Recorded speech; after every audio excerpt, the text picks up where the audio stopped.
আসসালামু আলাইকুম ভিউয়ার্স। যাদের কাছে বেকিং ঝামেলা মনে হয়, তারা ভাজা কেকটা মাঝে মাঝে বানাতে পারে।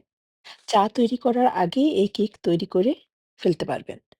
বানানো খুবই সহজ, খেতে আরো মজা। প্রথমে একটি ব্লেন্ডারে 1/4 কাপ চিনি ব্লেন্ড করে নিব।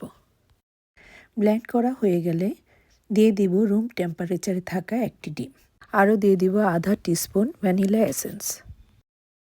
সব কিছু একসাথে ব্লেন্ড করব 1 মিনিট এবং অন্য একটি পাত্রে ট্রান্সফার করে নেব। এবার এই মিশ্রণের সাথে দিয়ে দেব আধা কাপ ময়দা, 1 চিমটি লবণ ও আধা টিস্পুন বেকিং পাউডার। এবার সবগুলো উপকরণ খুব ভালোভাবে ডিমের মিশ্রণের সাথে মিশিয়ে নিব। এই মিশ্রণটা একটু সফট থাকবে। হাতে তেল লাগিয়ে গোল গোল শেপ করে বানিয়ে তেলে দিয়ে দিব। শেপ দেওয়ার জন্য গোল চামচও ইউজ করতে পারেন এবং লো আঁচে ভেজে নিব। একটু সময় নিয়ে ভাজলে দেখা যাবে যে আস্তে আস্তে কুক হওয়া শুরু করেছে। লক্ষ্য করলে দেখা যাবে বলগুলি নিজে থেকেই ঘুরতে শুরু করেছে। হালকা হাতে নেড়ে দিব এবং চুলার হিটটা মিডিয়াম করে গোল্ডেন ব্রাউন করে ভেজে নিব। অল্প সময়ে অল্প খরচে মাত্র 10 মিনিটে এই কেক তৈরি করে পরিবারের সাথে শেয়ার করুন।